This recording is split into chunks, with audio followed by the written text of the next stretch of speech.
Hey, what's happening to you guys? Extreme Sonic here and welcome back to another video. So yesterday I made a video, well, not yesterday, I think it was the day before that. I made a video talking about, Shinobi Strikers and its 7.5 million options of creation and up to 500,000 loadout options with ninjutsu and weapons and all that stuff. So it got me thinking, we know this game is going to be we know this game is going to be an UCHIHA fest. Everyone's going to be playing as UCHIHA. I'm going to be playing as UCHIHA. You're probably going to be playing as UCHIHA. Unless you're one of the few percentage that are going to be picking maybe a Senju or maybe a Hyuga clan or something in those lines. Most people will probably go with the UCHIHAs. Now, here comes the big question. How do you balance it out? So I've been thinking of a bunch of ideas of how they could probably balance out the game, from simplistic ideas to more complicated ideas. So what I'm going to be doing in this video is I'm going to try to project my ideas into a video, and hopefully you guys are going to be able to see what I'm seeing. So let's just say, for example, we start up the game right now. So before I go on, I just have to say I haven't seen any more information than what you guys have seen. So everything I'm saying right now is me just trying to create something. It's fake, basically, fake news. Anyway, so we start up the game, and the first thing you see is the option to choose one of the 4 archetypes in the game. So you'll be able to choose either the attack type, the long range type, the defensive type, or the healing type. So choosing one of those things probably won't exactly determine what type of fighting style you'll have, because obviously, that just means that's gonna be a lot more difficult to kind of be unique. So what I think is going to happen is that the 4 archetypes are just going to give you certain amount of stats. If you pick the attack type, your combos will do more damage. If you pick the long range type, your long range jutsus or your long range projectiles will do more damage. Defensive type will obviously give you more defense in your health. And healing type, let's just say healing type is going to give you more health. We don't want regenerative health. We do not want regenerative health. That's just bullshit. But okay, anyways. So the next step after that would be, what nature do you want? Because I'm pretty sure, here's how I see things going down.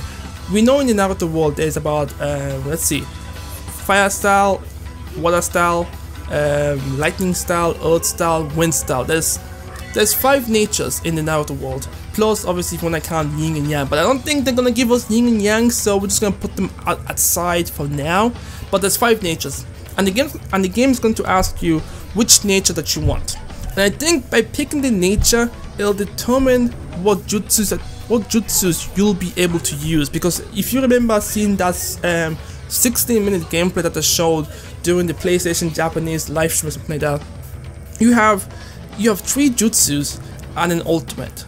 And I don't think the game's going to allow you to create a character that has all the elements, because that's just you being the sage of 6 paths at this point. And if they want to balance this game out, they'll have to make sure that a certain shinobi can't use multiple different types of natures. Naruto can use forget I mentioned Naruto and Sasuke, because those 2 are just fucking godlike at this point. But basically, an average shinobi can only use 2 types of natures.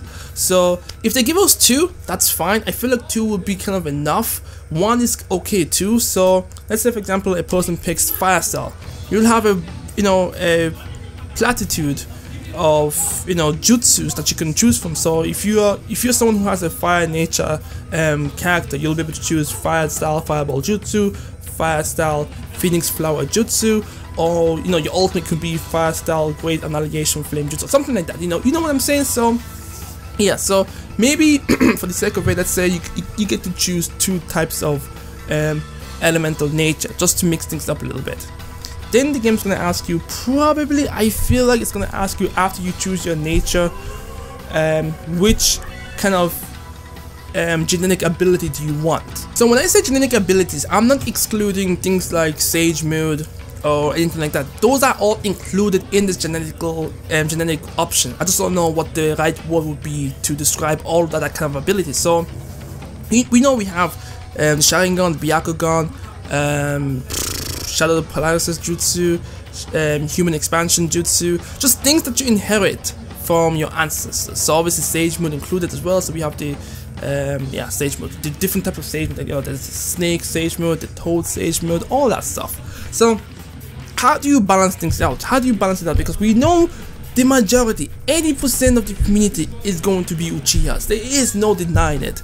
Uchiha will infest and fucking corrupt this new ecosystem. So how do we balance it out? So the simple answer would be just to give everyone the same boost regardless of what it is. So whether you choose the Sharingan, the Byakugan, you know, whatever, the Rinnegan, you know, the Tensengan, whatever the case may be, whatever you choose, at the end of the day, you'll only get, let's say, 15% boost in your power. So let's say, see, that's only if it's actually an activation jutsu. So if you choose the Sharingan, it will probably take up a slot in your jutsu, and I'm pretty sure that's not how they're gonna do it.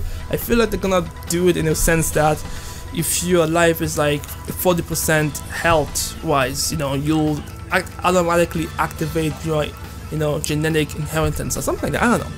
So that's the simple term. That's the simple term I'm saying, is that, you know, whatever you choose, when your health goes down to 40%, you'll automatically activate your genetic inheritance, and you know, you'll see your character activate the Sharingan, the Byakugan, the Tensengan, whatever the case may be, or the Sage Mode, or whatever the case may be, and you'll get a 15% increase or 10% increase in health.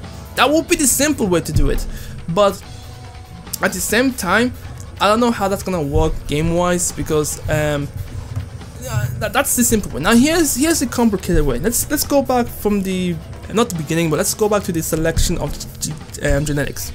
Let's say you pick the Uchiha. You are an Uchiha, you have Uchiha blood in you, and obviously that gives you access to the Sharingan and certain perks.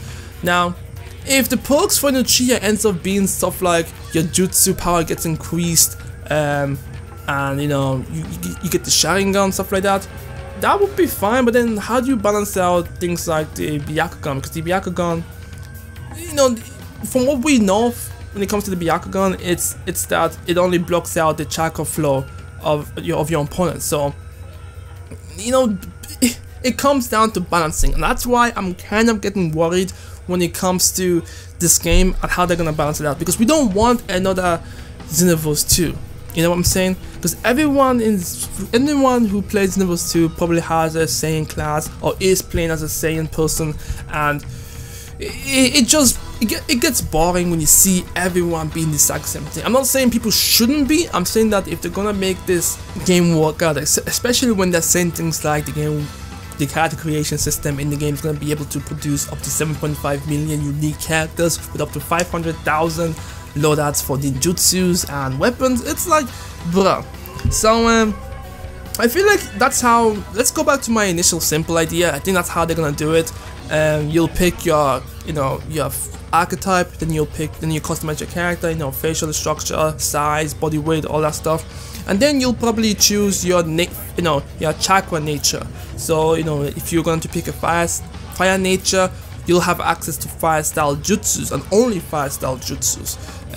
If they give you the ability to choose more than one jutsu, so let's say each character has up to 2 jutsus, those 2 chakra natures, then that would be pretty okay, because then you could also take it up to the next level. You know what I mean? Like, if you, I guess, level up your character enough, you can access KK Genkai, which is pretty awesome. You can mix your things together. So let's say if you have a fire nature and a wind nature, you can access, I think, scorch nature. I think that's how it goes. I don't know. I think that's how. That would be dope. That would be pretty fucking intense. But it all comes down to balancing, and then you have obviously the genetic aspect of it, which kind of comes down to whether this game will have clan system or no clan system. So, you know, if it has clan system, that means that you'll be able to inherit stuff from your, you know, ancestors. So if you pick the Uzumaki, you'll have an even more increase in health. So that could be OP, because if you choose the medic and the you know, Uzumaki, you know, that's basing off what I've said in this video. I'm not saying that it's going to be like that, but I'm just saying that if you pick those 2 in combination, you'll have double more health, and it's like crazy, bro. Then you have the Senju. The Senju is like, I can't pinpoint what exactly makes the Senjus unique. I know that we only have Hashirama and Tobirama to go off by, and those 2 are like legendary status, like Besides that, all the other senjus are bare average at best. I think the senjus are just unique in terms of having more access to jutsus or something like that. I don't know. Then you have obviously the Nara clan, which are, you know, special in Shadow Polaris' jutsus. You have Choji's clan, which is the human expansion jutsu. Then you have, you know, Ino's clan, which is the, you know, mind transfer or mind manipulation jutsu. Like, oh my god, the balance of this game is gonna be insane, bro. And then you have then once you create your base character, right, and you go into the game, there's even more customization that you're going to be encountering, like what type of weapons that you're going to be using, because the weapons that we see in the game, what they've shown us, isn't just cosmetic. I believe that you're going to be able to even use the weapons as well, so it adds a lot more customization options. But yeah, all I'm saying is that they should take note from Xenoverse too, because Xenoverse, I feel like Xenoverse tried to make. Okay, I think I finally figured out where I was going with this, because I'm freestyling if you haven't figured this out yet. What Xenoverse did wrong is that they tried to make all the characters unique by giving everyone unique type of transformation, which ended up alienating a lot of people who wanted to be Majin Boos or who wanted to be Piccolo, Namekian players, because what they offered just wasn't, you know, enticing enough for them to choose those characters. The Saiyans were just simples. You know, you go in, you battle, if you need more power, you transform. If you need more power again, you transform again. And if you need even more power, you go into the final form, Super Saiyan 3. So, I feel like they should keep it simple, plain line simple. If you end up going with the genetic route on the clan system, what I think is the best way to go about it is that, you know, you'll choose those sides, but then you won't be able to activate them until you reach 40% health. So, you know, just like in any Naruto game, like, you know, if your health is low, you hold triangle, you charge up your chakra, and then bam, you activate whatever transformation that you have in you. So I think that's the best way to go about it. If you're an UCHIHA person and you you are at 40% health, you'll activate your Sharingan. We don't know if they're gonna give you, Mangekyo Sharingan or Rinnegan or whatever, but let's just say the baseline Sharingan. You'll activate the Sharingan and it'll give you special spokes. Like all transformation will give you the same boost in, you know, speed, power, and whatever the case may be. And if they want to, they can go a little bit further and give each genetic, each genetic side special abilities. Let's say, for example, the Sharingan will have the ability to increase the power output of their jutsus. The Hyuga clan will have, increase in, increasing the ability to stop your jutsus from activating or something like that. I don't know, I'm just spitballing here. But anyways, let me know what you guys think in the comment section below. How do you guys feel about character creation in general? Because I've seen a bunch of people making videos, they've expressed their opinion, and I'm quite surprised that a lot of people are actually against the idea of character creation, simply because it could break the game. And I can see why, because once you introduce a character creation system in a game, basically no one's going to be picking the main cast. Like, I'll be honest with you guys, the moment Xenoverse, the first Xenoverse, introduced character creation, I haven't used more than 80% of the original cast. I couldn't care less about them. I just want to play as my own character, and the only time I ever play as the other characters, the original cast, is either if I'm streaming and people ask me to play a certain type of character, or if I'm bored and I just want to see what other characters are kind of offering. So it's going to be very, very interesting to see how they're gonna do this.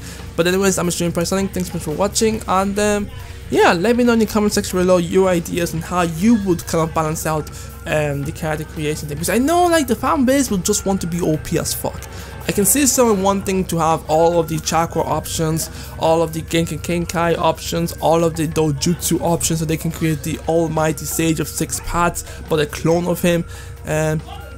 Unfortunately, I don't want to see that. I want your characters to be restricted. That's what makes people unique. Like, there's some things people can do, and there's some things people can't do. And what you can do, you can perfect it, and be unique in that area, whatever. Anyways, I'll catch you guys next time. Peace.